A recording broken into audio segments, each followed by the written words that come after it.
Here is a light bulb. As it turns on, it lights up the room. I want to know how much light energy this bulb emits. I will measure the intensity of the light at this point.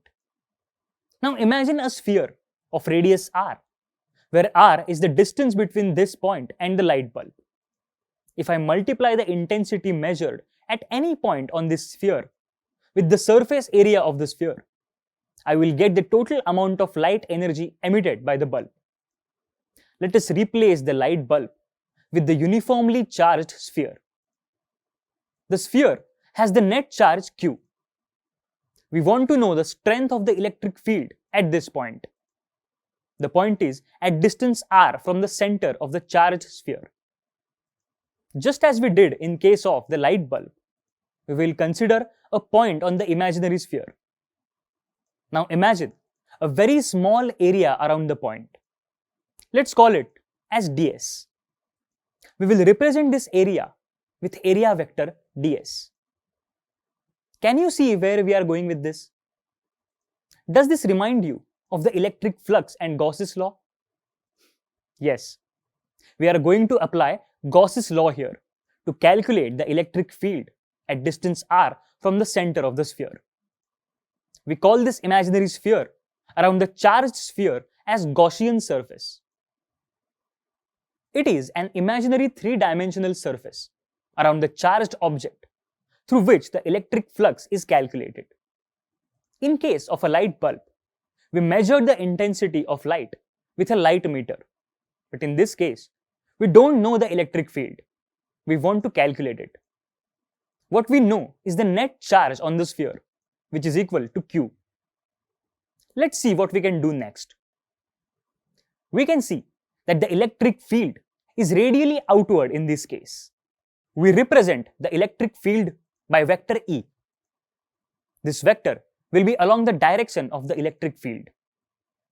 Now we calculate the electric flux through the small area ds. It will be E dot ds. We will have to take the closed integral over E dot ds. So the total flux through the Gaussian sphere will be found as the net charge enclosed or inside the Gaussian sphere is equal to that of the charged sphere, which is Q. So as per the Gauss's law, we can write total flux through the Gaussian sphere is equal to total charge enclosed, that is Q, divided by epsilon naught. Since vector E and ds are in the same direction, the angle between them is 0. So E dot ds is equal to E ds cos theta equals to E ds into 1.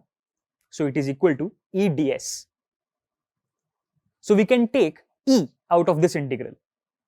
Then the equation will be phi equals E times closed integral ds, which is equal to Q over epsilon naught.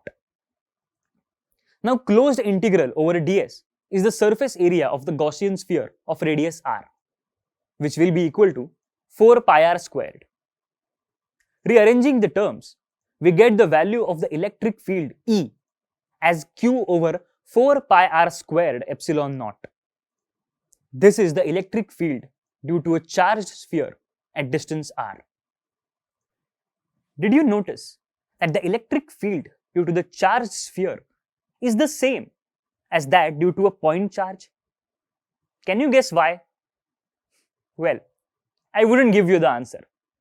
See if you can think about this and come up with your own answer. What if we consider the point inside the sphere? What will be the electric field at this point? For this, we imagine the Gaussian surface of radius r inside the sphere. We will again consider a small area on the surface of a Gaussian sphere around a point at which we want to calculate the electric field. Again, the electric field lines will be in the same direction as that of the area vector. This is because the electric field will be pointing radially outward.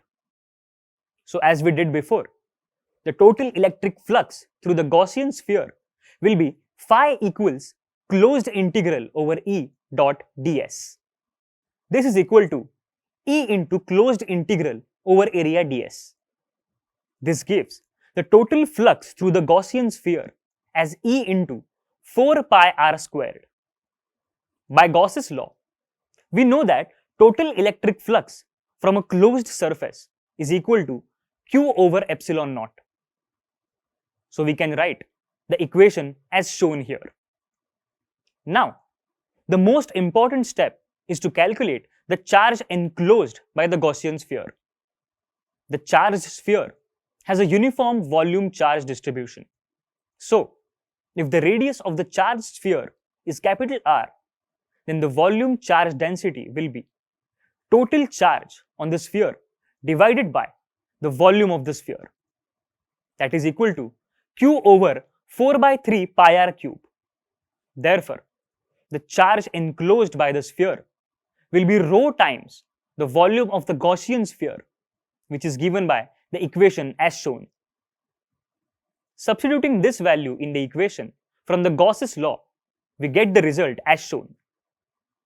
Therefore, electric field at a point inside the charged sphere at distance r from the center will be qr divided by 4 pi epsilon naught r cube. Now let's try to find the electric field at a point outside the uniformly charged and very long thin wire. In order to apply Gauss's law, the first step is to consider the Gaussian surface. Previously, for a charged sphere, we imagined a sphere as our Gaussian surface. Here, in this case, we will consider a Gaussian surface which is symmetrical to the wire. So, we choose the cylinder. The Gaussian cylinder has three surfaces. Let's label them as A, B, and C. In this case, the total electric flux will be the sum of the electric fluxes through surface A, B, and C. So let's consider the small area and area vectors over these surfaces. The direction of the electric field is normal to the wire as shown. Can you see that the electric field is perpendicular to the area vector on the surfaces A and B? The electric flux through the small areas at B and A will be then E ds cos 90. Since cos 90 is 0, the flux through the small area on B and A will be 0. Therefore, the total flux through these two sides of the cylinder will also be 0. So only surface C contributes the total flux through the entire Gaussian cylinder. Now, the total flux through the surface C of the cylinder will be phi C equal to closed integral over E dot ds. So phi will be E times 2 pi RL, where L is the length of the Gaussian cylinder and 2 pi RL is the surface area of the cylinder. Now by Gauss's law, total flux through the closed surface equals to the total charge enclosed divided by epsilon naught. Therefore, E times 2 pi RL equals Q enclosed over epsilon naught. If lambda is the linear charge density on the wire, then the total charge enclosed will be equal to lambda times L. Hence, we can write E times 2 pi RL equals lambda L divided by epsilon naught. Therefore, the electric field at distance r above the long, thin, uniformly charged wire is lambda over 2 pi epsilon naught r. So, we calculated the electric field outside and inside the uniformly charged sphere. We also calculated the electric field in case of uniformly charged long, thin wire. With this, we are now equipped to use Gauss's law to calculate the electric field. In the next video, we will learn some more interesting applications of Gauss's law. Stay tuned.